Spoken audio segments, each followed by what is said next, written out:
Merci à toutes les collectivités qui nous ont rejoints ce matin, qui ont répondu présent à notre invitation. L'invitation de la piscine aux mains, mais également l'invitation de nombreux partenaires, dont vous voyez certains logos défiler derrière moi. Donc la piscine aux mains, aujourd'hui, sur ce colloque de Valence, a réussi à réunir une centaine de partenaires professionnels de la piscine publique. Donc ces partenaires de la piscine publique sont là aujourd'hui pour vous présenter leurs solutions, leurs démarches. Donc n'hésitez pas, lors des différentes pauses que vous aurez, à faire le tour des stands. Nombreux sont les partenaires qui ont des innovations à vous présenter, des démarches intéressantes. N'hésitez pas également à utiliser l'application qu'on vous a demandé de télécharger sur vos téléphones, sur laquelle des rendez-vous ont pu vous être demandés. Si vous n'acceptez pas, les collectivités, les rendez-vous qui vous ont été proposés, les rendez-vous ne pourront pas se faire. Donc vous pouvez les refuser également, hein, mais vous pouvez dire oui. Ah, attendez, je passe le micro au technicien de l'application. Oui, bonjour à tous. Un tout petit mot très rapide pour l'application. Les partenaires ont été briefés hier pour les collectivités.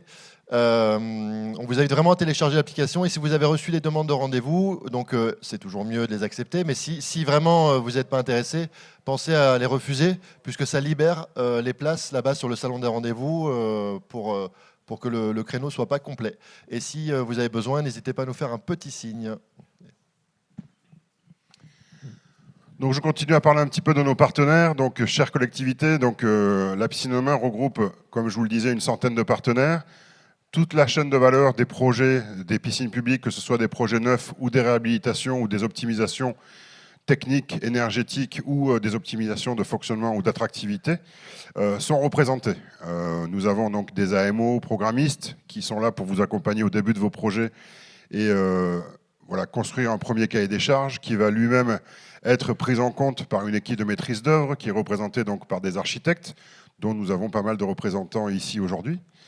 Des bureaux d'études techniques, parce qu'une piscine, c'est avant tout un équipement public très technique, et donc des bureaux techniques spécialisés dans les équipements aquatiques. Nous avons également des entreprises générales qui accompagnent les projets dans le cadre de marchés spéciaux de type marché global de performance, conception-construction, ou même des concessionnaires. Nous avons bon nombre d'acteurs, fournisseurs de matériel, fabricants, prestataires de services, qui vous proposent tous les produits que vous allez retrouver dans la piscine, que ce soit sur la partie visible au niveau du hall bassin, mais également dans la galerie technique, qui est souvent très importante dans les piscines. Nous avons également quelques représentants de la partie exploitation technique. Et enfin, donc, nous avons quelques délégataires de services publics qui sont partenaires de la piscine aux mains et qui gèrent des équipements publics à titre privé via des contrats de délégation de quelques années. Donc, je remercie tous les partenaires, comme je l'ai fait hier soir, de votre présence et de votre fidélité. Et je remercie à nouveau donc, les collectivités qui sont présentes aujourd'hui. Cette journée donc, est une journée tournée sous le signe de l'échange, de la convivialité, de la rencontre. Donc n'hésitez vraiment pas à aller rencontrer les partenaires sur les stands. Nous allons démarrer donc cette matinée par un débat. Donc je vais passer la parole à Anthony qui va nous présenter donc le débat et les différents interlocuteurs. En termes de timing, donc, ce débat va durer 3 quarts d'heure, 1 heure. Voilà. À l'issue de ce débat, nous aurons un petit événement où nous mettrons en valeur les lauréats du trophée de l'innovation, le 9e trophée de l'innovation, donc, qui a décerné donc, 5 prix que nous allons vous présenter tout à l'heure. Donc, je demanderai donc, aux partenaires qui ont été récompensés, les 5, de venir un par un dire un petit mot sur leur innovation. Nous ferons une pause. Pendant cette pause, donc, vous avez les stands, vous avez l'espace des rendez-vous individuels qui se trouve au fond à gauche de l'espace partenaire. Donc, je vous demande à nouveau de regarder votre téléphone et de voir si vous avez eu des propositions de rendez-vous, de les accepter ou de les refuser. Et ensuite, donc, une fois qu'on aura fait cette pause qui durera à peu près 1 heure, 1 heure et quart, nous rentrerons ici pour faire un deuxième débat dans la matinée. Et à l'issue de ce deuxième débat, donc, nous aurons le privilège de pouvoir remettre des labels à 3 collectivités qui ont entamé leur démarche de labellisation il y a quelques mois et on va leur décerner officiellement leur niveau de labellisation, leur distinction tout à l'heure. Ensuite, nous aurons une pause déjeuner qui va durer à peu près 2 heures. Et à l'issue de cette pause déjeuner, donc, on proposera à tous ceux qui le souhaitent la visite du centre aquatique de l'Épervière, qui se trouve à 10 minutes à peu près d'ici en voiture. Et donc cette visite, en collaboration avec l'UCPA, qui nous reçoit là-bas, va vous permettre de découvrir la totalité du site, les locaux techniques, de faire une visite complète de l'établissement, par petits groupes. L'idée, c'est de faire des petits groupes de 20-30 personnes. Et à l'issue de cela, on fera un petit café de clôture où on aura le plaisir de vous proposer un petit café, des viennoiseries avant que vous puissiez reprendre la route. Je termine en vous remerciant à nouveau et je passe la parole à Anthony. Merci beaucoup Arnaud. Bonjour à toutes et à tous. Donc effectivement, on va démarrer le cœur de ce colloque qui est tourné aujourd'hui vers l'impact social de la piscine publique. On a choisi un thème qui s'attache à valoriser tout ce qui se passe à l'intérieur de la piscine. En d'autres termes, on parle de ce qui est immatériel, de ce qui ne se voit pas forcément lorsqu'on est à l'intérieur de la piscine, mais dès qu'on rentre à l'intérieur de ces bâtiments, il se passe plein de choses. Et l'idée, c'est de discuter de tout ça aujourd'hui. On a structuré les débats autour de 2 axes. Le premier débat, vous le voyez à l'écran, c'est la piscine, quelle politique publique pour quel impact sociétal? Ça, c'est le premier débat. Et puis le deuxième débat qui aura lieu un peu plus tard dans la matinée traitera de la piscine plutôt comme laboratoire d'innovation, sous le sens que cet équipement est un bien commun à préserver, à transmettre aux générations futures. Donc pour ce premier débat, on aura plusieurs personnes qui vont venir me rejoindre sur scène. Je vais dans un premier temps appeler Patrick Bayeux, qui a été nommé animateur du débat. Il va faire un petit propos liminaire et puis ensuite la parole sera transmise aux autres personnes qui vont débattre. Alors Sébastien Euxekian qui doit être dans la salle et qui représente UCPA, Thierry Verguin qui est vice-président de la communauté Bugey Sud et puis Florian Suatek qui doit être dans la salle et qui représente la ville de Reims. Merci. Bonjour à toutes et à tous. Anthony l'a dit, le sujet, c'est la valorisation de l'impact sociétal de la piscine. Merci de m'avoir proposé d'animer ces 2 ateliers. Un premier qui est consacré au thème suivant, quelle politique publique aquatique pour quel impact sociétal, et un second sur la piscine, un bien commun, un laboratoire d'innovation. Pour chacun de ces 2 ateliers, on aura plusieurs intervenants et je ferai donc un propos préliminaire pour pouvoir introduire les débats. Les 2 débats, bien évidemment, étant totalement liés. Le premier débat sur la piscine, quelle politique publique aquatique pour quel impact sociétal. Il y a 2 sujets. D'abord, est-ce qu'une piscine est une politique publique ou est-ce qu'on parle de politique publique aquatique? Premier sujet. Et le deuxième sujet, c'est la question de l'impact sociétal, bien évidemment. Alors, la notion de politique publique a été définie et quand on parle de politique publique, il faut avoir à l'esprit qu'on va mettre en cohérence un certain nombre de décisions qui sont présentées ici à travers ce tableau. Et on peut considérer que toute politique publique, ça va être l'assemblage d'orientations politiques, de choix stratégiques, de décisions tactiques et de mise en œuvre opérationnelle. Donc une politique publique, c'est un ensemble structuré d'intentions, d'orientation, d'objectifs, de modes de gestion et d'action. Quand on prend ces différents niveaux, on a le premier niveau qui est le niveau politique. Ça tombe bien, on a un élu parmi nous, donc on lui posera la question de est-ce que piscine est une politique publique.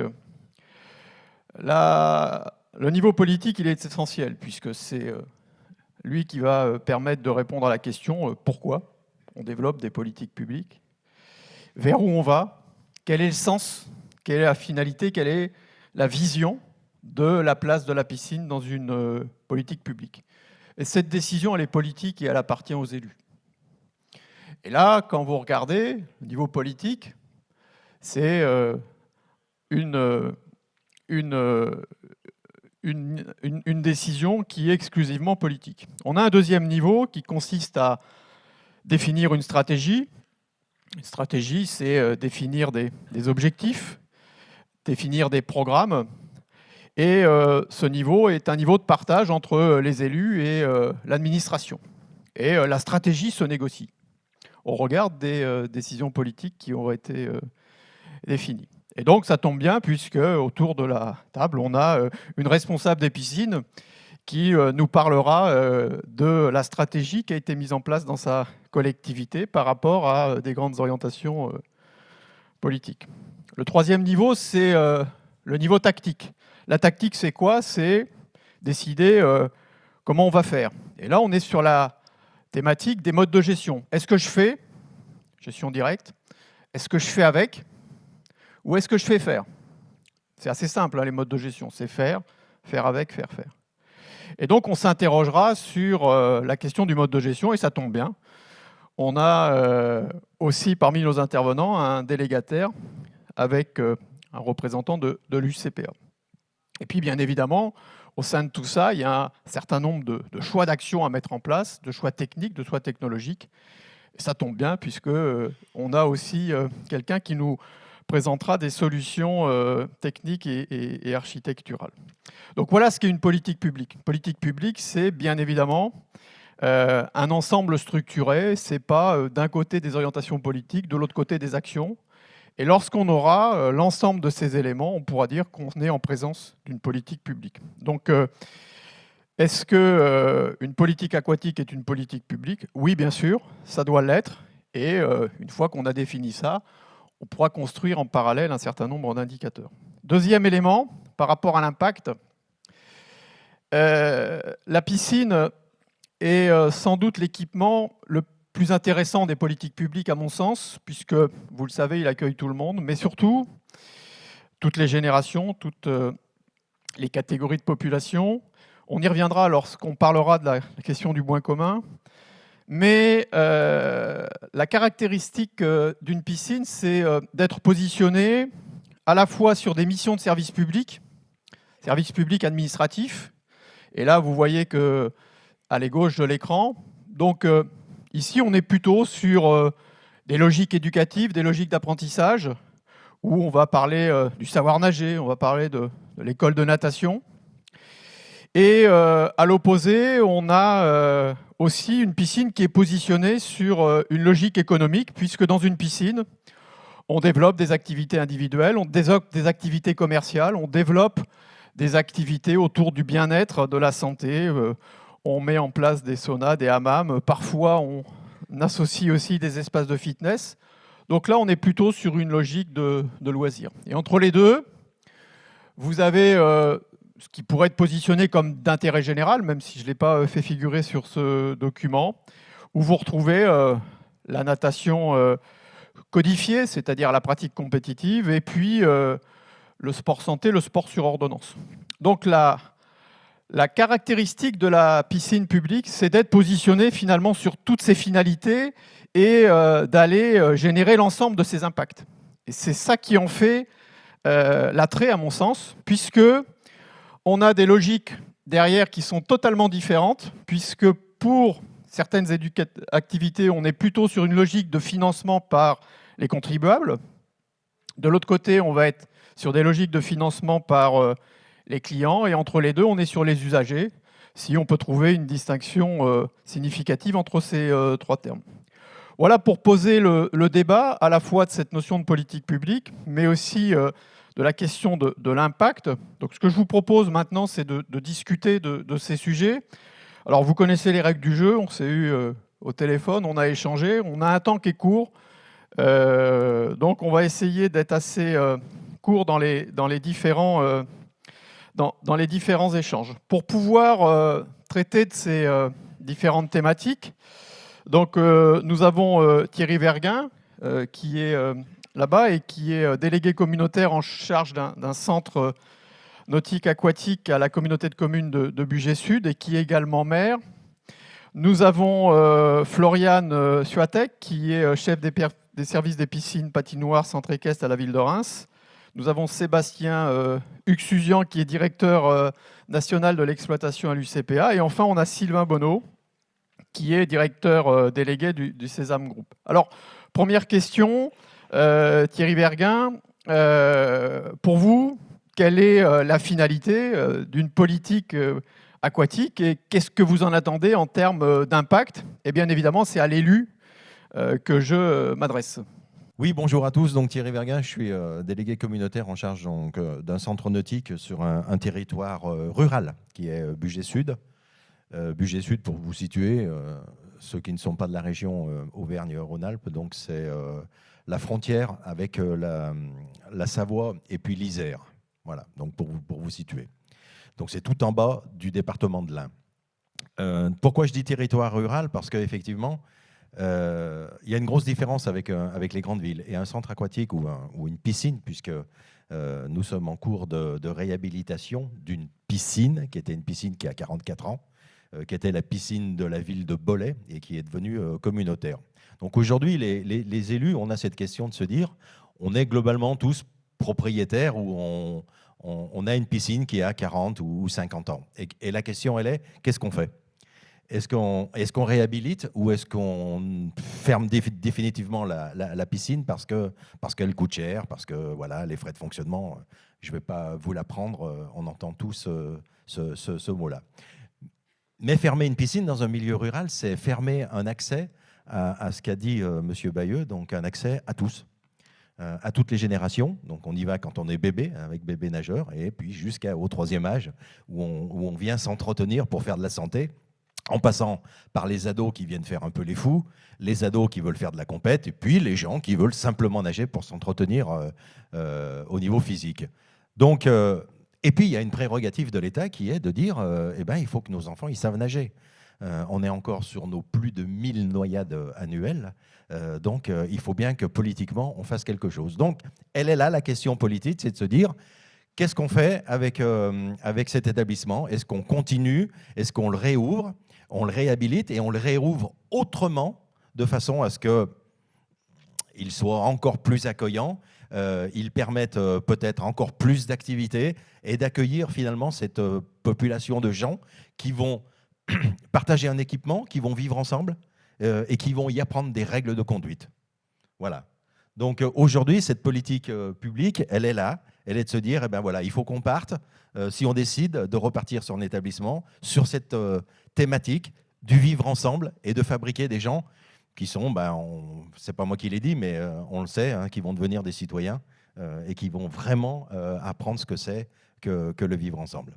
Et parmi toutes les orientations qui sont ici, ou les impacts attendus, pour vous, est-ce qu'il y en a certains qui sont plus prioritaires que d'autres? Non, alors la priorité pour nous, pour les politiques, c'est le savoir nager. C'est répondre à l'apprendre à nager. Ça, c'est une prérogative de l'État, il faut qu'on réponde avec les scolaires.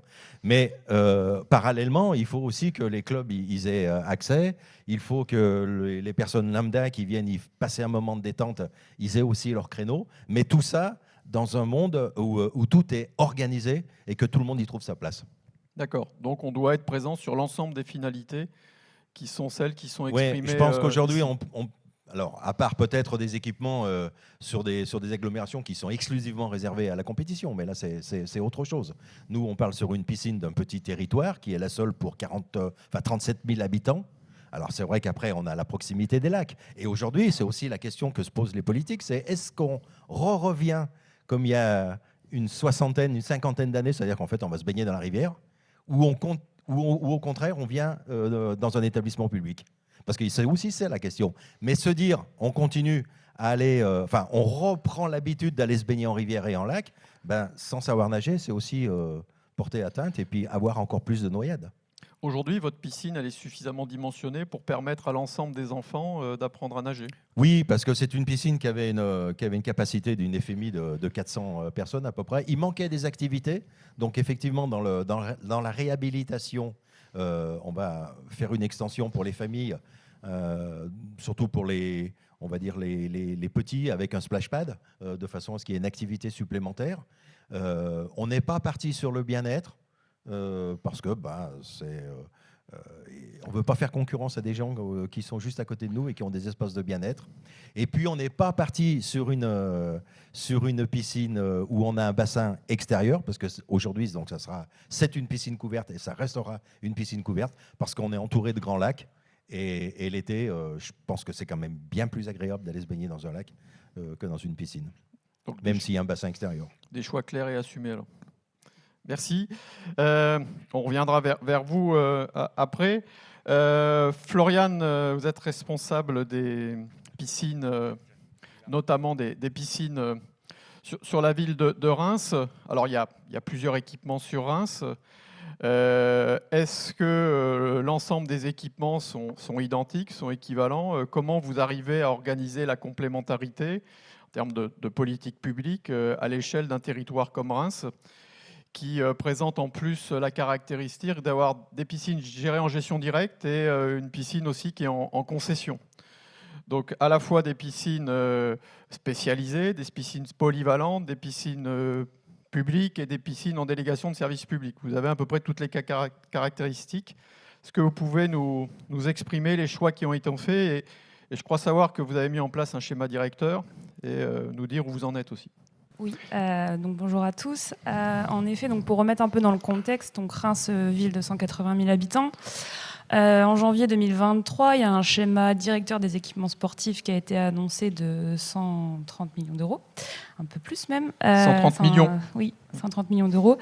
Et dedans, ça inclut un plan piscine. Donc en effet, à la ville de Reims, en régie directe, on a 5 piscines qui maillent le territoire. Donc ça, pour le coup, on a pas mal de chance. On a beaucoup de piscines de proximité qui sont même situées dans des quartiers prioritaires de la ville. Et on a également le complexe aquatique UCPA Sport Station du Grand Reims, cette fois, qui est donc en délégation de service public, qui pour le coup vient totalement compléter l'offre, parce que autant sur les piscines de la ville, on est sur des bassins de 25 mètres qui vont de 4 à 6 lignes assez classiques, avec seulement 2 qui ont des petits bains, alors qu'à l'UCPA, on a 2 bassins de 50, les bassins ludiques, donc on est sur des offres complètement différentes. Et nous, dans le cadre du schéma directeur, sur les 5 piscines, on part sur des réhabilitations, parce que comme beaucoup d'entre vous, je pense, on est sur des piscines qui ont 40 à 50 ans, donc elles ont besoin qu'on s'occupe d'elles. Et on a, au-delà de ça, poussé la réflexion justement de comment est-ce qu'on peut apporter une spécificité à chaque établissement. Parce que le maillage, il est là, on est capable d'offrir un service à tout le monde. Donc si la priorité reste autour du savoir nager également, ou donc la question ne se posera pas que chaque piscine, en fait, elle offrira cette possibilité-là. Comme elles sont chacune différentes et qu'elles ont chacune leur spécificité, on réfléchit à leur offrir des orientations.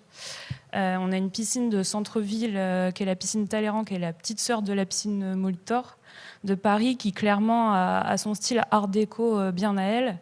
Et elle, on ne va pas demain la transformer en piscine pour faire de la compétition.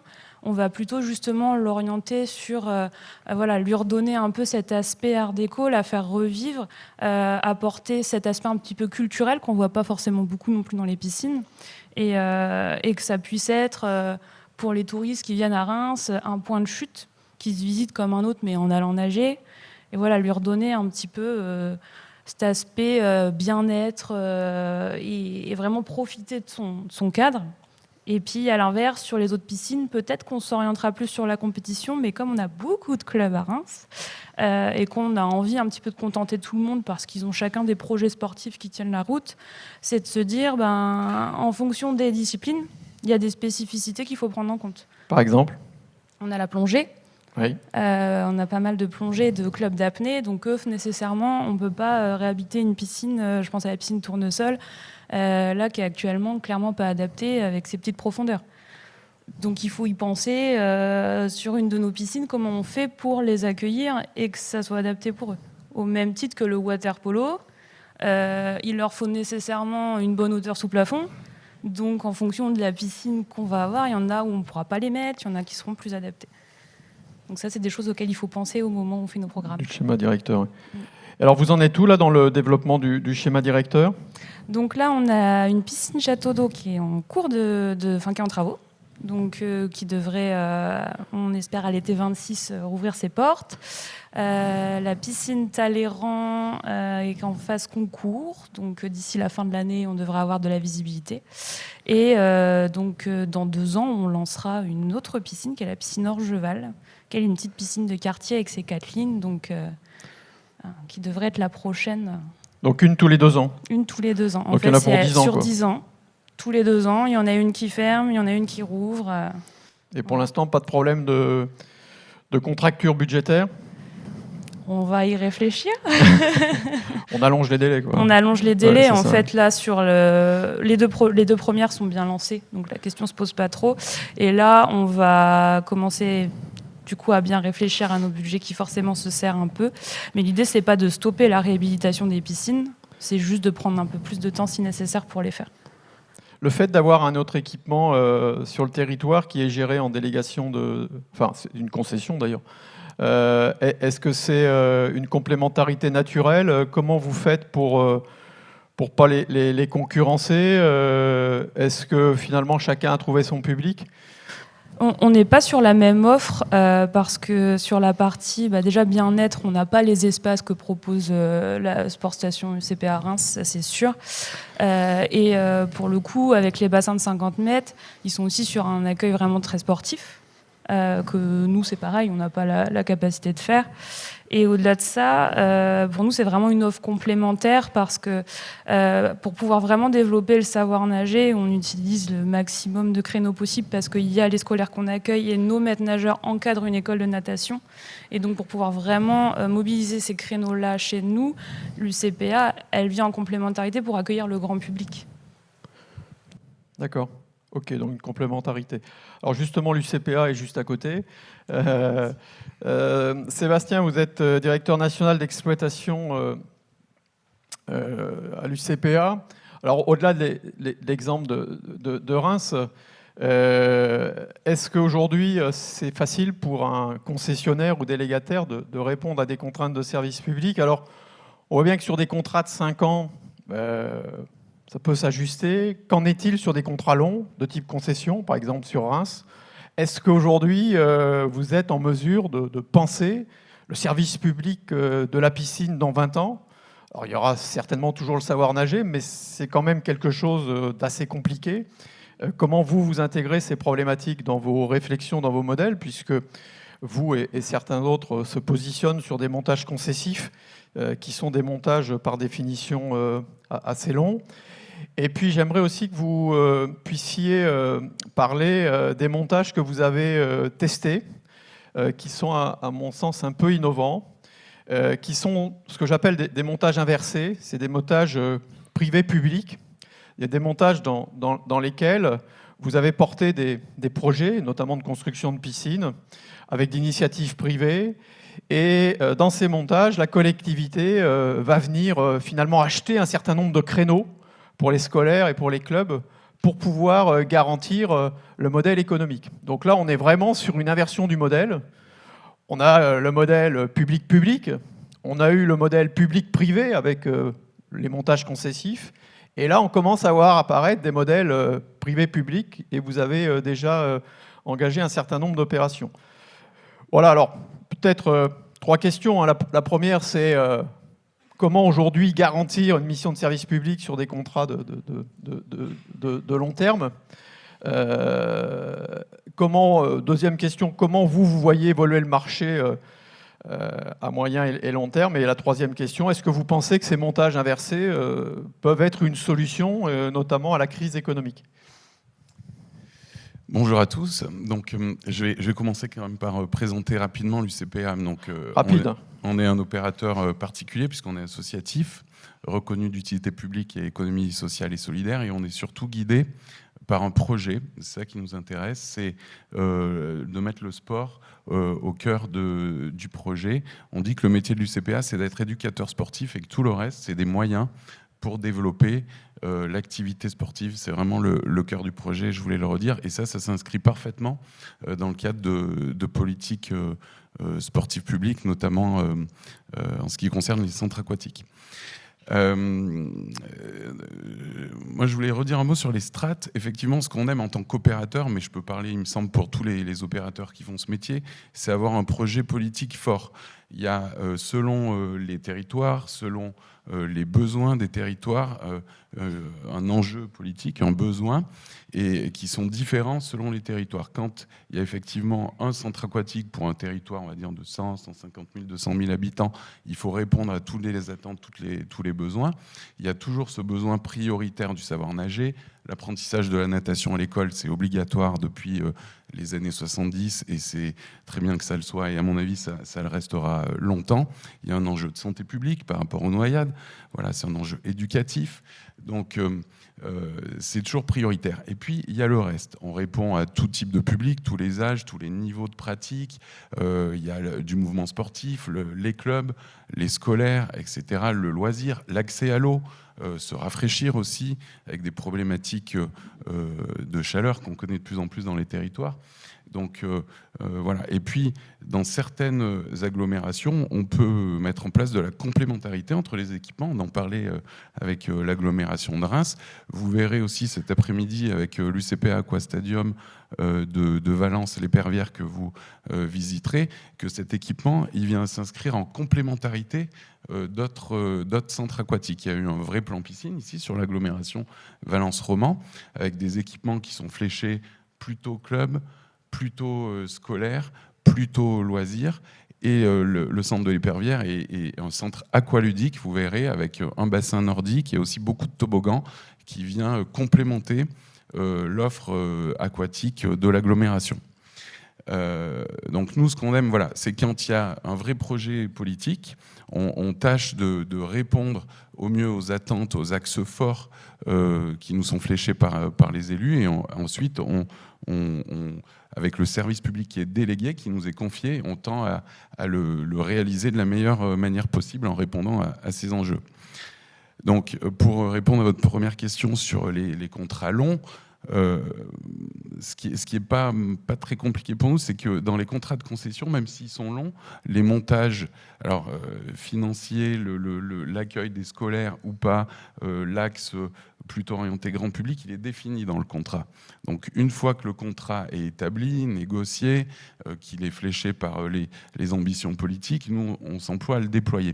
Ça ne veut pas dire qu'il ne peut pas évoluer dans le temps. Un contrat a sa vie, ça évolue, mais quand même les axes forts du contrat initialement, ils sont quand même bien fléchés. Donc c'est pas très compliqué, je dirais, en tout cas en tant qu'opérateur. Je ne sais pas si j'ai répondu à la question, mais... Oui. Ouais. Après, toutes les piscines ne sont pas forcément pertinentes à mettre en montage concessif sur du long terme. Tout à fait, oui. Qu'est-ce qui fait qu'à un moment donné, vous vous dites ça m'intéresse, ça m'intéresse pas, en termes d'orientation politique et de contraintes?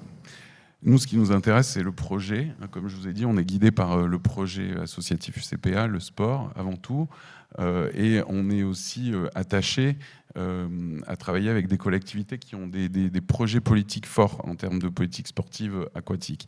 Ensuite, on fait toute forme de contrats, des DSP, des concessions, des marchés de prestations de services, etc. On répond à tout tant qu'on peut déployer notre projet et répondre à des enjeux de service public. Voilà. Ensuite, les montages contractuels, juridiques et financiers, ils répondent à un besoin. C'est-à-dire qu'il y a des collectivités, quand elles partent sur des contrats de concession, c'est aussi un choix d'aller chercher du financement en externe, d'impliquer aussi des architectes pour concevoir l'équipement, de confier la construction à, entre guillemets, des bétonneux, passez-moi l'expression, qui vont construire, et un exploitant sportif et ou un exploitant technique qui vont créer des sociétés de projet pour répondre à une problématique fléchée par le public. C'est aussi ces montages en société de projet, dans ces grosses concessions, des solutions pour les collectivités qui potentiellement ne voudraient pas ou ne pourraient pas investir. Voilà, c'est une manière d'impliquer aussi un groupement dans la conception, de faire appel à son expertise. Voilà, donc, alors, au sujet du financement, vous l'avez évoqué, on sait tous aujourd'hui que on va vers des situations extrêmement tendues sur le financement des collectivités. Il y a eu un sondage de l'Andes qui a été publié la semaine dernière que j'avais repris sur Décideurs du sport qui démontrait que la moitié des collectivités allaient réduire la voilure sur l'investissement. Et je pense que c'est une tendance lourde. Hein.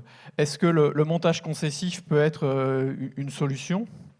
Et est-ce que le montage inversé peut être aussi une autre solution ? Effectivement, dans un contexte économique un peu tendu, le montage concessif peut être une solution parce que ça lisse le financement, entre guillemets, comment dire, le financement du bâti et le financement de l'exploitation via un loyer qui est lissé dans la durée. Donc ça peut être une solution. Sur des montages un peu innovants, je prendrai deux exemples que l'UCPA a mis en œuvre. Alors un qui est ouvert à Lyon, l'UCPA Aquastadium de Lyon, à Gerland, dans l'emprise du stade du Loup Rugby, où on travaille avec le Loup Rugby, qui a un bail amphithéotique et qui, via une convention de sous-occupation, nous a délégué la gestion de la piscine réhabilitée. Et dans le cadre de ce contrat privé, donc de privé à privé, la ville de Lyon participe, on va dire, au financement de l'exploitation par deux moyens. Le premier, c'est un SIEG, service d'intérêt économique général, qui vient en gros financer le fait d'avoir des tarifs accessibles pour les Lyonnais à cet équipement. Voilà, il y a un manque de piscines sur Lyon et effectivement, ce montage privé vient aussi répondre à un besoin d'accès à la piscine, à l'eau, notamment pour le grand public. Il manquait de la surface de nage pour le grand public et le fait d'avoir des horaires d'ouverture large et des tarifs accessibles vient être compensé par un SIEG avec la ville de Lyon. Ça, c'est un premier moyen. Le SIEG, il fallait y penser. Hein. Oui. Le SIEG, c'est le service d'intérêt économique général qui est réglementé au niveau européen. On est dans des montages un peu complexes dont on reparlera peut-être tout à l'heure. Mais effectivement, c'est une des solutions. Il n'y en a pas 50. C'est une des solutions. Pour pouvoir permettre à une collectivité de participer au financement d'une opération d'initiative privée. C'est ça. Et puis le deuxième axe, c'est les scolaires. Effectivement, il y a un besoin d'accueil des scolaires. Et donc, il y a une deuxième convention qui vient financer l'exploitation sur la partie scolaire. Là, donc, voilà. Ils achètent des créneaux, là. Exactement. Et là, le problème, c'est que pour acheter des créneaux, les collectivités sont soumises au Code des marchés publics. Donc, c'est-à-dire qu'ils vous achètent des créneaux sur des contrats de 3 ou 5 ans. C'est ça. Et dans 3 ans, si ça change de maire et s'il n'achète plus de créneaux, c'est votre risque. C'est notre risque. Alors, il y a des... Je ne vais pas vous donner tous les secrets des montages contractuels, mais il y a des clauses dans le contrat initial qui permettent de la revoyure si le modèle ne fonctionne plus, parce que potentiellement, on n'aurait pas obtenu un marché scolaire. Voilà, il y a quand même un bordage juridique sur des contrats à moyen terme. Le deuxième exemple ? Le deuxième exemple, c'est la piscine Belsier à Bordeaux. Là, on est dans le cadre d'une opération avec un promoteur immobilier. Donc là, voilà, c'est création d'un centre aquatique. Et là encore, pour équilibrer le modèle, il y a la ville de Bordeaux, effectivement, qui achèterait du créneau scolaire pour venir équilibrer le modèle au global. Voilà, là, c'est un peu plus simple, mais c'est un modèle privé avec de la promotion immobilière à Belsier, Bordeaux. Donc cet équipement sortira dans 2 ans environ, le temps de la construction. Merci. Avant de passer la parole à Monsieur Bonneau, Monsieur Verguin, vous avez fait le choix, vous, d'une procédure classique. Vous avez réfléchi à un moment donné sur le mode de dévolution du contrat. Est-ce que vous êtes parti en procédure classique ou est-ce que vous avez réfléchi à un autre montage alternatif ? Alors, on est vraiment parti sur du montage classique. Alors, pourquoi ? Parce que, d'abord, je suis un ancien MNS. Donc, je connaissais un petit peu le métier. 2, je suis ingénieur. Vous connaissez aussi j'ai fait beaucoup de bâtiments. Donc, du coup, je me suis dit, je maîtrise un petit peu toute la sauce. Et du coup, donc, on est vraiment parti en classique. Et encore, mes collègues vice-présidents voulaient partir en marché, soit performance, soit chose comme ça. En conception-réalisation ou en marché global de performance. Ou en marché global. Et en fait, moi, je suis un pro... La MOP. Loi MOP. Procédure classique. Et du coup, on ne regrette pas parce qu'en fait, on est parti sur une très belle réhab. Quel montant à peu près ? Alors, on est à 8,7 millions coûts travaux. Ceci dit, on a, je crois, fait le pari et ça sera véridique sur une piscine qui va être économiquement, je veux dire, vertueuse. Voilà. D'accord. On a mis le paquet on a mis plus cher pour moins consommer derrière. Et j'espère, puisqu'on a candidaté au trophée la piscine de demain, j'espère qu'on sera bien médaillé ou bien étoilé. Je ne sais pas comment on dit. Je sais pas, j'ai les prix là qui sont dessous, je vois rien en fait. Voilà. Je sais Non, pas. mais c'est peut-être pas pour cette session, c'est peut-être pour une session prochaine. D'accord. Mais enfin, voilà, c'était l'enjeu. 8,7 millions. Moi, je trouve que c'est un bon prix dans le contexte actuel. Ouais. Ça serait d'abord une très très belle réhabilitation et extension, faut bien le dire. Par rapport à un premier projet initialement sur le territoire qui avait été validé par les élus avant nous, qui était donc un concours sur un centre aquatique qui était démesuré. Ah oui. Donc je ne sais pas comment les élus à l'époque ont été accompagnés par l'AMO de l'époque. À mon avis, je pense qu'on a vendu un projet qui n'était pas du tout adapté à notre territoire. En mode de gestion directe? Alors, on sera très certainement en gestion directe. Pourquoi ? Parce qu'on avait déjà du personnel. Parce que vous êtes un ancien maître nageur. Oui, mais enfin, bon, ça, c'est pas grave. J'ai pratiquement pas œuvré en tant que maître nageur. Hein. J'étais plus dans les bureaux et puis dans la conception. Mais voilà... moi, ce que j'aimerais, c'est que donc, la régie, bon, la caisse, les MNS, donc on soit en régie. La technicité, peut-être une délégation. Pourquoi ? Parce qu'on est sur un territoire où on a des difficultés de recrutement. Ouais.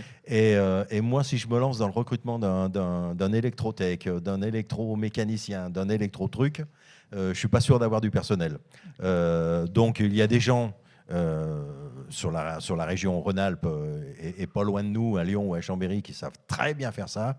Et je pense que la technique, voilà. Maintenant, si j'arrive à avoir un agent qui est quand même là, parce qu'il faut y être tous les jours, je veux dire, j'ai travaillé pendant 10 ans à Évian, où j'avais le centre nautique d'Évian en gestion technique.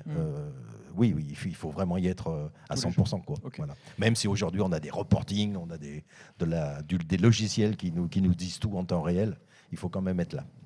Merci. Sylvain Bonneau, vous êtes directeur délégué du Sésame Group.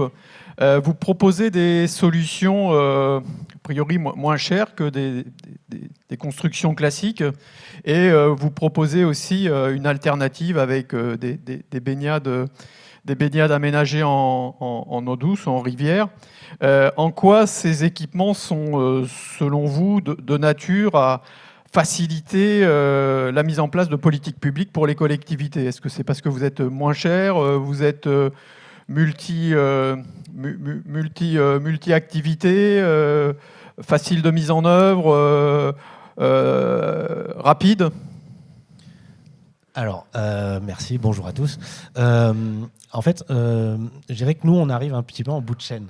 On est les faiseurs, donc on arrive une fois que la politique publique a été définie, une fois que les programmes ont été définis, et lorsque finalement la collectivité sait où elle veut aller, et comment, et avec qui. Nous, notre rôle là-dedans, et c'est le nôtre, mais je pense que c'est celui de tous les équipementiers, de tous les constructeurs et tous les aménageurs, c'est de se creuser la tête et de donner des solutions, des propositions parfois innovantes ou parfois des propositions un peu alternatives pour pouvoir mettre en place et donner, entre guillemets, des idées opérationnelles et des idées réalistes de ce qui peut être réalisé. Donc, on peut le faire au travers de pas mal de choses. On avait donné quelques exemples. La question sur laquelle on a beaucoup travaillé, c'est la question, effectivement, de la simplification et surtout de créer le bon rapport et la bonne relation entre le besoin et ce qui est réalisé. Et ça, c'est ce que vous disiez tout à l'heure, c'est comment est-ce qu'on dimensionne finalement l'équipement et à quelle logique on veut répondre. Une fois qu'on a réellement défini ça, on sait ce dont on a besoin, et je pense que nous, notre rôle, c'est d'être en capacité de proposer des solutions techniques, qu'elles soient globales ou qu'elles soient simplement ciblées, mais en tout cas des solutions techniques qui vont répondre à ce besoin particulier. Alors vos solutions techniques, justement, vous pouvez nous On aurait peut-être dû mettre un visuel. Vous pouvez nous en dire 2 mots pour que tout le monde sache de quoi on parle? Oui, je peux vous en dire 2 mots, effectivement. On a travaillé autour de solutions qui peuvent être finalement très, très différentes. Je vais vous en donner 2 en exemple.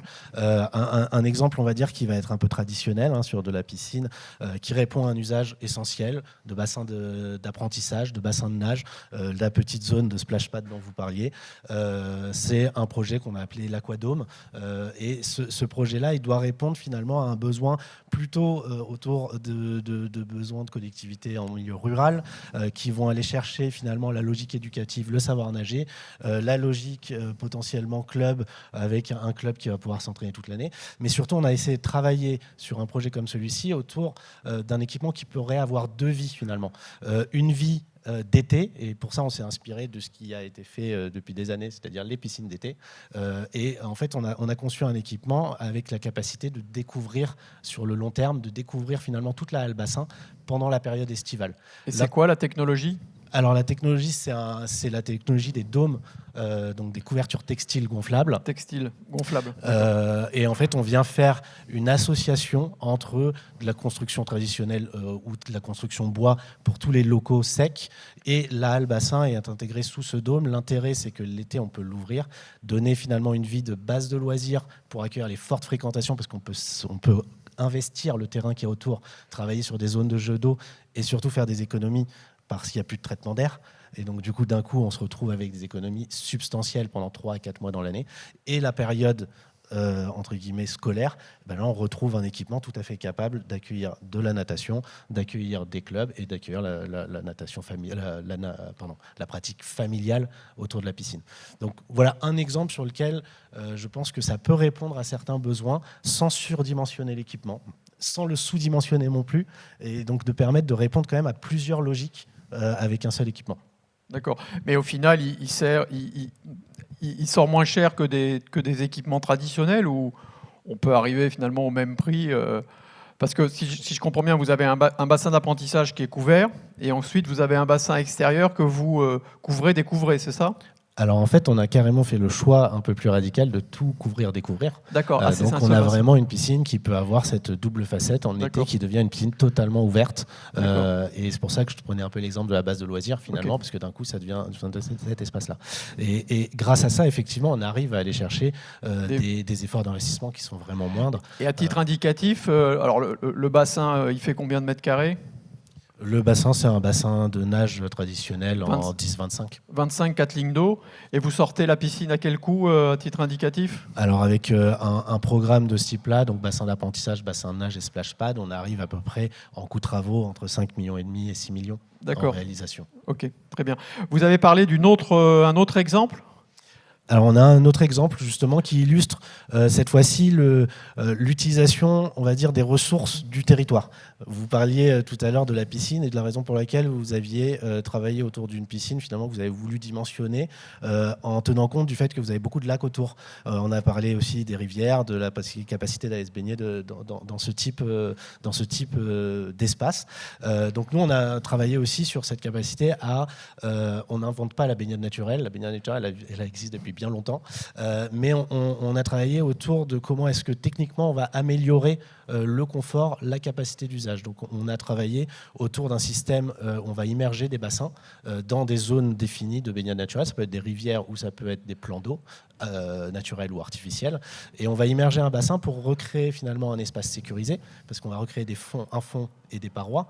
Ah, des parois, c'est pas un ponton, quoi. C'est un ponton avec fond et parois. Donc on est vraiment capable de sécuriser l'espace en termes, et voire même de le normaliser si on voulait aller au bout des choses.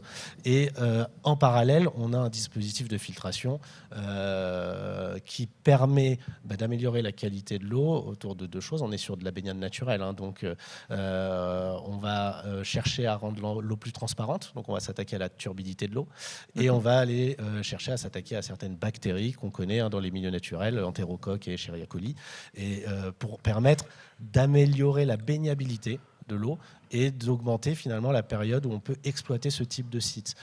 C'est, selon nous aussi, une réponse aux fortes fréquentations d'été. Bien sûr. Une réponse aux besoins d'îlots de fraîcheur.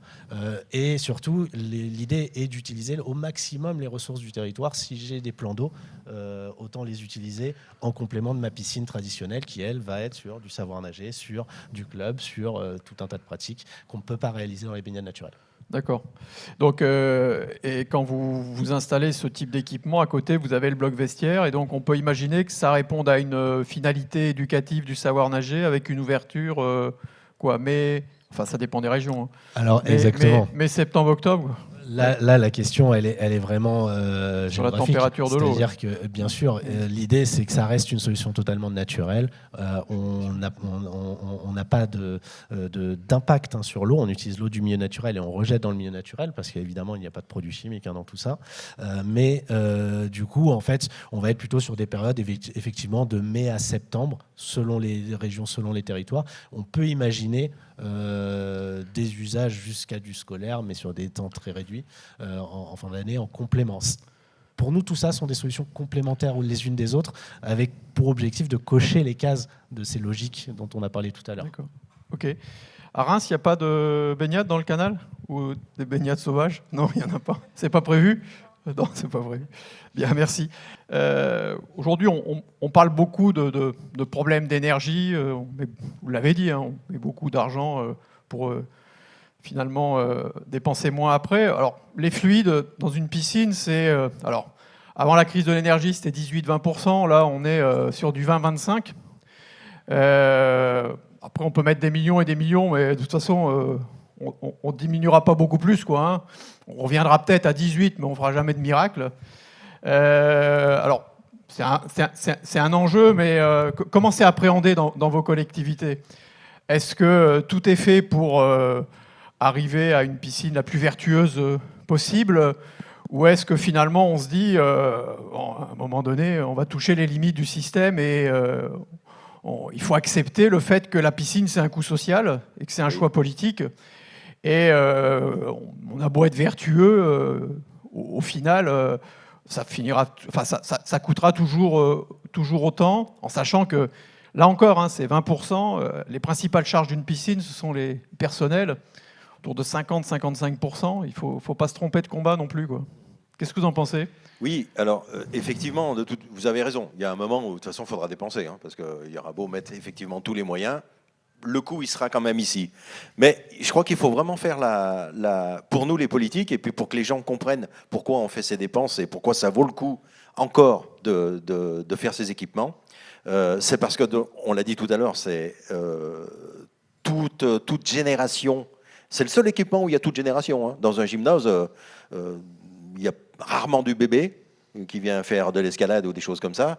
Alors, il y a du troisième âge parce qu'effectivement, ils vont faire du yoga, ils vont faire des choses comme ça. Mais vraiment, la piscine, c'est vraiment le seul établissement qui le permet. Et encore une fois, en milieu rural, il y a une enquête qui a été faite il n'y a pas très longtemps, hein, qui dit que un équipement aquatique, pour les femmes du milieu rural, c'est le deuxième équipement après la médiathèque qui est fréquenté. Qui est le plus fréquenté. Donc, c'est hyper important. Et puis, ce coût d'argent qui va être mis pour payer les fluides, pour payer le personnel, pour payer, mine de rien, tout l'apport dans le bien-être et la santé qu'on peut faire, qu'on peut apporter aux pratiquants, c'est pas de l'argent qu'on dépense au niveau de la sécurité sociale, en maladie et en choses comme ça.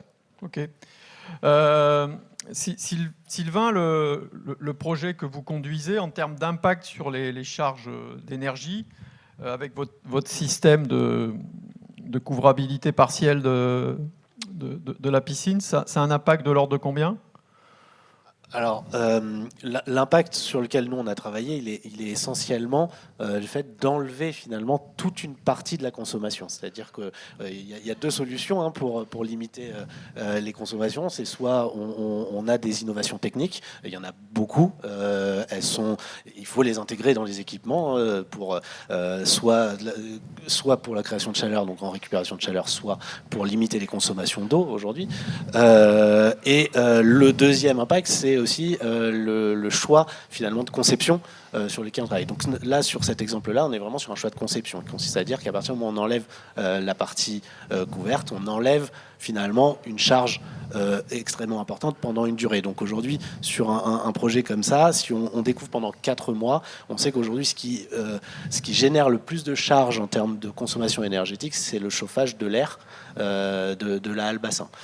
Donc on a une capacité sur cette partie-là quasiment à réduire de 1/3 la consommation annuelle, puisqu'on va enlever 1/3 de cette utilisation-là. D'accord. Sébastien, UCPA, vous gérez quelques piscines et quelques équipements. Il y a eu la crise des énergies. Comment vous arrivez à appréhender le risque dans les contrats de délégation de services publics ? On y a eu donc en 2022, 2023, 2024 un impact avec la crise énergétique que tout le monde a subi. Plusieurs choses. Nous, d'un point de vue de l'exploitation, on a mis en place des plans de sobriété drastiques en jouant sur plusieurs aspects. Déjà, une mesure fine, avoir de la data pour un pilotage fin et optimisé, pouvoir en faire des mesures d'optimisation derrière.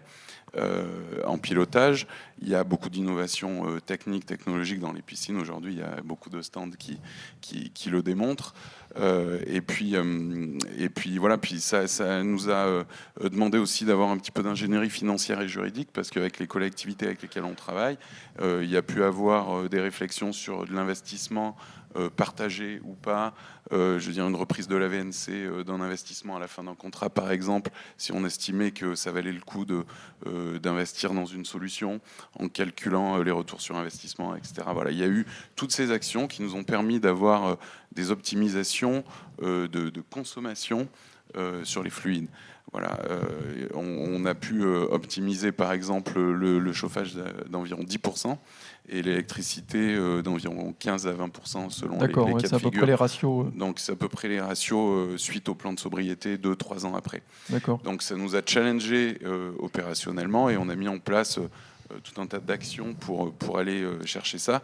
Après, comme dans les contrats, je sais pas si je peux parler de ça, mais ça a été une imprévision également. Il y a eu aussi un soutien des collectivités pour nous aider à passer cette période difficile financièrement. Voilà. Oui, sur l'aspect transition écologique, moi, je trouve que c'est un sujet important dans les centres aquatiques. Sur l'aspect charge, ce que je voulais dire également, c'est que oui, un centre aquatique, ça coûte, mais comme le disait monsieur l'élu, monsieur le maire, il y a une dynamique sociale dans ces centres aquatiques. Ça répond à un besoin d'activité pour tous les âges, tous les niveaux de pratique. Il y a le mouvement sportif, les clubs, les scolaires, il y a l'accès à l'eau, aux îlots de fraîcheur. Voilà. Et donc, il y a un enjeu social. Nous, on gère ces équipements comme des centres névralgiques qui animent un territoire, qui animent la cité. Donc, effectivement, ça coûte et ça coûtera. Après, il y a des leviers d'optimisation également. C'est ça que je voulais dire.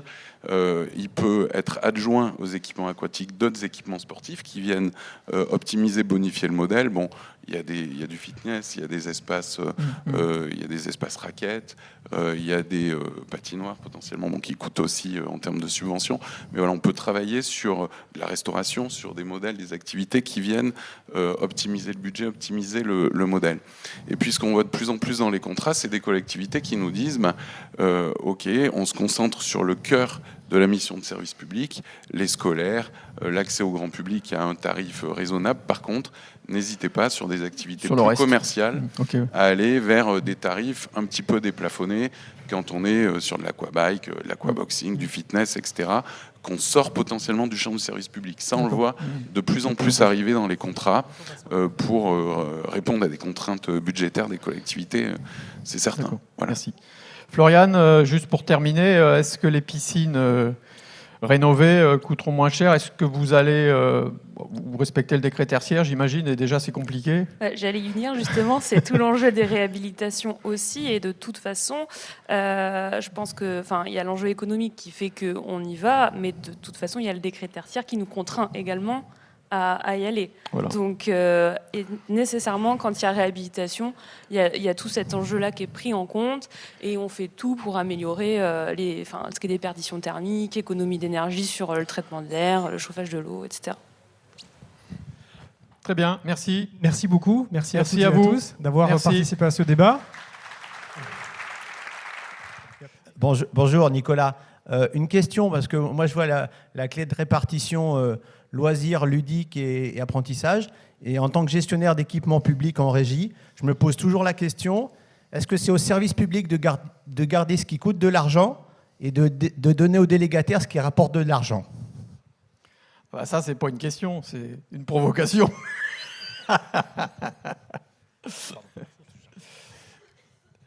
Mais je comprends pas ta question, en fait. Mais parce que là, dans le schéma, le délégataire, il va pas gérer que ça, il prend tout. Ouais, bah, souvent, on voit quand même qu'on laisse au service public ce qui coûte, souvent, dans les choix d'orientation. Quand il y a un délégataire qui prend un équipement ou qui décide de reprendre une régie. À l'échelle d'un territoire, À l'échelle d'un territoire. D'accord. À l'échelle d'un territoire. Okay. On ne parle pas d'un équipement. D'accord. Voilà, donc... Bon, ben, ça sera le sujet d'un prochain colloque, ça. Hein, on va y réfléchir. Bonsoir, bonjour à tout le monde. J'ai une question à M. Verguin. Vous avez réhabilité vous êtes en train de réhabiliter votre piscine. Aujourd'hui, elle est fermée, donc les gens ils sont reportés sur d'autres piscines. Ou comment vous en avez une deuxième? Alors, non, on n'a pas de deuxième piscine. Et j'avais étudié profondément la question de savoir si on faisait un bassin temporaire pour pallier à ce niveau. En fait, on a questionné les scolaires, on a questionné les clubs, tous les gens qui occupaient la piscine avant qu'on la déconstruise, pour avoir leur avis. Et finalement, ils nous ont tous dit, on a vécu 2 ans de Covid où la piscine était fermée. Alors, ce n'est pas tout à fait notre cas, parce qu'on a continué pendant la Covid à l'ouvrir pour le 3e âge. Donc, on avait une catégorie de personnes qui continuaient à le faire. On s'est renseigné autour de toutes les autres piscines qui sont autour de nous, parce que finalement, on a d'un côté Chambéry, Aix-les-Bains, Ambérieu, Ambugey, Saint-Vulbas, qui ont des grands équipements, et puis le haut de notre territoire qui va jusqu'au Pays de Gex, où on a Bellegarde qui a une grande piscine, Oyonnax qui a une grande piscine, pour savoir s'ils avaient encore des créneaux. Malheureusement, ils n'en avaient pratiquement pas. Par contre, certains clubs ont trouvé des créneaux dans les autres piscines, et je ne sais pas, le Grand Chambéry, tu as récupéré des gens de chez nous ou pas? Non? Pas du tout. Bon. En fait, ça s'est quand même bien passé. Et nous, cet été, on a nos lacs. Alors, il y a les grands lacs, lac du Bourget, les lacs comme ça. Mais nous, au niveau de la Comcom, on en a 3 de lacs. Et c'est des lacs où, en fait, nos MNS on va aménager en fait les lacs pour pouvoir faire des leçons de natation et puis accueillir les scolaires en fait sur la période dans 15 jours. Il faut aussi qu'on apprenne à nos gamins et à nos gens de avoir de l'eau à température normale. Hein, les 28, les 30 et les machins, ça, il faut bien se mettre dans le crâne que c'est terminé. On se rebaigne dans de l'eau, allez, 22, 23, 24 degrés, c'est très très bien. Voilà. Donc voilà comment on a pallié à cette problématique. Merci. Ok, merci beaucoup. Merci infiniment pour votre présence et pour vos interventions respectives. Ouais. Je voulais peut-être dire un petit mot à la remarque, si on a 2 minutes ou pas. Ouais. Un prochain colloque. Non, mais rapidement, ça initie le débat comme ça. Non, je trouvais dommage d'opposer la gestion en régie publique et par des opérateurs privés. Pour moi, ça peut être complémentaire. Et puis, je vous assure que les opérateurs privés ne gagnent pas de l'argent partout. On porte aussi des risques. On définit des budgets en projection. Il faut les tenir. C'est pas évident. On est challengé sur le niveau de chiffre d'affaires à faire. C'est pas toujours évident. Ce que je voulais dire, c'est que ça peut être complémentaire. Il y a des très bonnes gestions en régie directe, et puis il y a des très bonnes gestions chez des opérateurs privés. Nous, ce qu'on cherche, c'est le bon équilibre. Voilà, il y a une réalité économique, bien entendu. Voilà. Par contre, ce qui peut pousser une collectivité à déléguer, ça, je trouve que c'est intéressant d'en parler, c'est effectivement faire appel potentiellement à un spécialiste, un opérateur spécialiste qui a des ressources, dont c'est le métier prioritaire. Voilà, ça donne aussi une visibilité sur les coûts. Quand on signe un contrat, on sait ce que va coûter l'équipement dans la durée en coût de fonctionnement. Donc ça, c'est aussi une plus-value, il me semble. Il peut y avoir des questions de transfert de responsabilité, aussi responsabilité pénale, notamment vis-à-vis des élus qui délèguent un équipement à un opérateur qui porte cette responsabilité en termes d'activité. Et puis, il y a certaines communautés de communes qui sont pas très dimensionnées, qui, quand elles ouvrent un centre aquatique, potentiellement doublent leur effectif. Donc ça veut dire des fiches de paye, la comptabilité, etc., et qui ne sont pas dimensionnées pour répondre à ça. Et le fait de faire appel à un opérateur privé, c'est aussi une solution. Voilà. Et puis ensuite, dans tous les montages juridiques et financiers qu'on peut proposer, on parlait de concessions tout à l'heure avec des sociétés de projets qui portent le financement, la conception, la réalisation, l'exploitation, ça peut être des solutions. Donc encore une fois, je trouve ça dommage d'opposer les deux types de gestion. C'est juste des outils différents pour mener à bien les politiques sportives publiques, pour revenir au thème du jour, et c'est complémentaire. Merci. Merci infiniment, merci beaucoup. Allez, je vais céder le micro à Arnaud. On va passer à la séquence suivante, la remise des trophées de l'innovation, qui est un moment important à la piscine de demain. Donc, le jury a délibéré hier. Nous avions 16 entreprises qui ont déposé un dossier de candidature. On a 5 prix à remettre. Donc, Arnaud ? Oui, donc chaque année, en fait, la piscine de demain lance un trophée de l'innovation. L'important, c'est de mettre en avant, en fait, les sociétés partenaires qui ont des démarches innovantes à travers des produits, des services, des démarches architecturales, des démarches liées à l'environnement, etc. Et donc, du coup, on a lancé cette année le 9e trophée de l'innovation. Et donc, un jury composé de 11 personnes s'est réuni hier après-midi. Nous avons eu une vingtaine de dossiers. 16 ont été sélectionnés, et parmi ces 16 qui ont été sélectionnés, donc voici les 16 partenaires avec le nom de leur projet qui se sont manifestés pour concourir. Et donc, à l'issue de ce trophée de l'innovation et du jury, qui a duré à peu près 3 heures, pas mal de délibérations, pas mal d'échanges sur les différentes technologies proposées, et donc il y a eu des votes qui ont été réalisés. Et donc, on a le plaisir, là, aujourd'hui, en direct, de vous montrer un petit peu quels sont les projets qui ont été primés lors de ce trophée de l'innovation. Donc, pour remettre le 3e prix de l'innovation, c'est Virginie et Ludovic qui vont venir le remettre. Donc, Ludovic du Centre Aquatique Magazine, donc un magazine spécialisé que vous devez connaître, et Virginie de Europass Pool News, et donc 2 journalistes en fait de la presse de la piscine.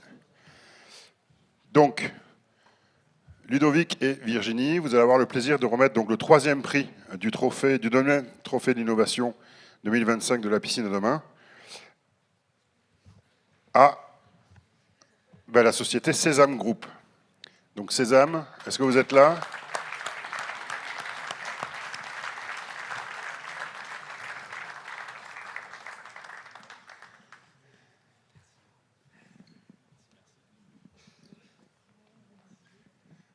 Donc, est-ce que tu peux nous dire un petit peu 2 mots sur 1 minute sur le projet que vous avez présenté ? Alors rebonjour à tous. Donc effectivement, j'en ai un tout petit peu parlé tout à l'heure, mais c'était suite à une question. Mais donc nous, on a travaillé. Là, vous voyez à l'image une illustration autour de la baignade naturelle, avec cet objectif en fait on va dire, d'améliorer, de rendre confortable, de rendre sécurisé et de permettre l'ensemble des aménagements qui pourront se faire autour de ces sites. Encore une fois, l'idée, c'est d'aller chercher des espaces qui peuvent être parfois un peu sous-valorisés ou des espaces qui n'ont pas encore été valorisés dans les territoires sur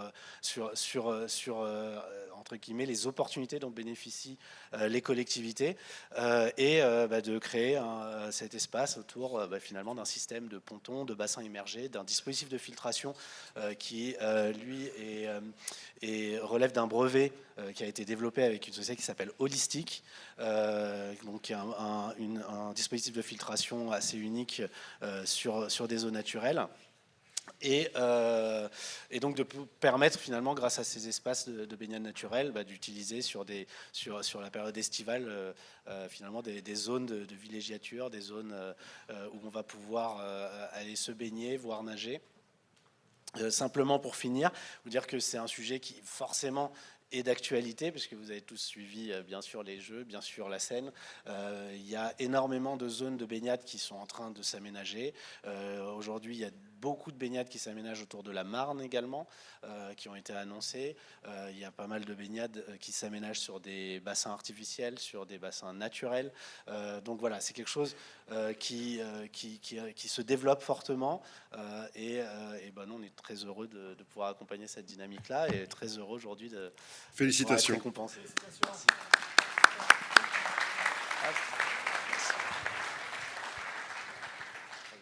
Merci beaucoup. Félicitations. Pour le deuxième prix du 9e Trophée de l'innovation de la piscine de demain, j'appelle Olivier Convert et Georges Vicente, donc, qui représentent deux organismes. Le GRAP 69 pour Olivier, donc, qui était le groupement des équipements sportifs du Rhône-Alpes, et Georges qui représente la FNMNS. Et donc, le lauréat du deuxième prix de l'innovation, c'est le groupe AIDS avec EcoConso.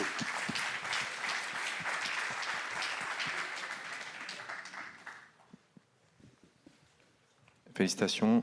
Je veux bien récupérer les photos par la suite. Bonjour à tous, merci. Donc, quelques mots. Manu, une minute. Hein. Oui, ça va, je vais faire très très court. Quelques mots sur le produit, juste pour que vous compreniez. Donc, on a beaucoup parlé d'IA ces derniers temps et on a beaucoup parlé aussi du décret tertiaire avec les économies qu'il va falloir faire, parce que c'est pas un choix, il va falloir les faire. Et du coup, nous, on a réfléchi autour de tout ça, on s'est documenté, on s'est renseigné. On a été pas mal aidé par Nicolas Foll, que je souhaite remercier, qui nous a donné beaucoup d'informations sur le décret tertiaire et aussi sur la façon d'essayer d'y parvenir, d'arriver aux économies qui sont demandées. Et du coup, on a essayé de se dire, essayons d'utiliser l'IA pour arriver à les aider à obtenir des résultats qui soient en rapport avec ce décret. Donc voilà, tout simplement, ce produit, c'est un produit qui va venir aider les systèmes de traitement d'air, d'eau de la piscine et qui va leur donner de l'information, un complément d'information au travers de capteurs. On a vu qu'il y avait des sociétés aujourd'hui qui étaient représentées, qui faisaient des capteurs aussi sur les moteurs, les vannes, les vitesses, les fluides, etc. Et on essaie de prendre tout ça, on le donne à l'IA qui a des modèles nationaux et qui, grâce à ces modèles, grâce à la météo et grâce aux valeurs des capteurs en temps réel, va anticiper sur le futur de l'établissement et dire dans X heures, il va se passer ça, donc il faudrait que je commence à réguler mon eau différemment parce que je vais avoir plus de baigneurs, moins de baigneurs. Et ça, l'ordinateur va le calculer plus vite qu'un humain. Et à partir de là, le résultat va être envoyé à la GTC, GTA, GTB, et ils vont faire les adaptations par anticipation, et donc on va éviter des pics de consommation qui viennent réguler correctement en fonction du nombre de baigneurs. Tout simplement. Voilà. Merci encore. Merci beaucoup. Félicitations. Bravo Emmanuel. Pour remettre le premier prix du 9e Trophée de l'innovation, je vais appeler Nicolas Foll et Denis Angilbert, donc qui étaient membres du jury et qui représentaient les collectivités. Donc Denis, qui est sur l'agglo de Nevers, et Nico, qui est sur Fougères, agglomération. Et donc le lauréat, le premier prix du Trophée de l'innovation 2025, a été remporté par la société Onsen, avec une solution de pédiluve ultra moderne qu'ils vont vous présenter en 1 minute, s'il vous plaît. Bonjour. Donc Yann Ménez, président fondateur de la société Onsen. Alors Onsen a vocation d'essayer de réduire l'impact énergétique et en consommation en eau des centres aquatiques. Et simplement, il y avait quelque chose qui m'énervait un peu, qui n'a pas changé depuis 1926. Donc c'est la piscine de la Butte aux Cailles, la première équipée en France. C'est le pédiluve. Lors des JO 2024, il y a eu une waterpoliste qui a fait le buzz sur TikTok en se filmant et en passant devant le pédiluve en disant « Qu'est-ce que c'est que cette horreur, c'est horrible ». J'ai des filles qui ont eu des verrues, donc je m'étais dit déjà il y a quelques années, quand j'ai commencé la genèse du projet, il faut vraiment que j'œuvre pour réduire, pour essayer de trouver une solution pour avoir un pédiluve innovant. Donc c'est le produit Geyser. Donc le but, c'est de nébuliser avec des gouttelettes et une solution désinfectante à 12 microns pour venir vraiment traiter le pied. On rajoute à la fois aussi un espèce de brouillard qui va couvrir le pied, donc il y a aussi des lumières qui vont venir éclairer. Il y a aussi une sensation olfactive, donc j'ai travaillé avec des parfumeuses de grâce pour justement changer un peu tout ça, pour avoir envie enfin de mettre les pieds dedans et d'économiser de l'eau surtout. Voilà. Félicitations Onsen pour ce premier prix. Lors de ce trophée de l'innovation, on a pu également, et comme il y a eu énormément de débats, et je remercie encore les partenaires qui ont proposé des dossiers, on a eu l'occasion de décerner 2 autres prix, donc qui ne sont pas le 1, 2, 3, mais qui sont la mention spéciale du jury du trophée d'innovation. Et pour remettre cette mention spéciale, je vais appeler, si mon téléphone se réouvre, je vais appeler Eric et Emmanuel. Eric Charlet, du cabinet d'architecture A26, et Emmanuel, toujours de Europass-Pool News. Et donc, la mention spéciale du jury a été attribuée à la société Everblue, donc pour un projet de couverture thermique qui s'appelle Apollo Max.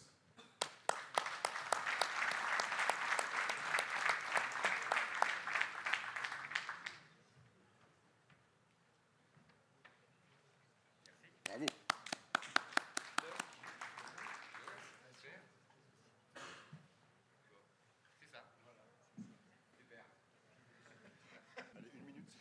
Une minute. L'innovation de l'Apollo Max, elle est extrêmement simple. Elle repose sur le fait que c'est fabriqué en France et fait avec amour. Parce que, comme le disait Virgile, l'amour triomphe de tout. Et donc, on a triomphé du décret tertiaire avec des économies incroyables, grâce à une technologie, des hommes passionnés, des lames comme celle-ci qui résistent à tout. Voilà, c'est du pur bonheur pour le décret tertiaire et le changement climatique. Merci à vous.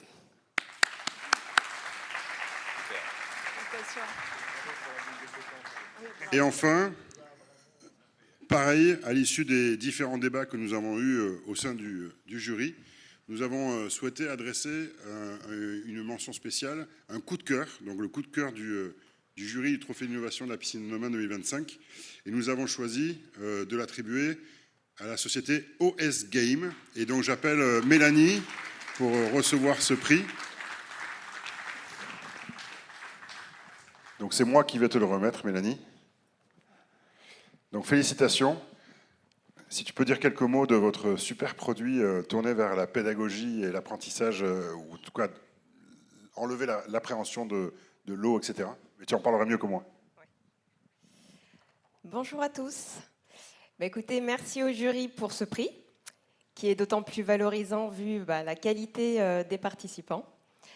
Pour vous présenter rapidement le Splash Lab, c'est la première structure gonflable aquatique à vocation pédagogique. Pour faire court, je vous donne rendez-vous sur notre stand OS Game, juste après la pause, pour le découvrir tout simplement. Encore merci pour le prix. Au revoir. Merci beaucoup.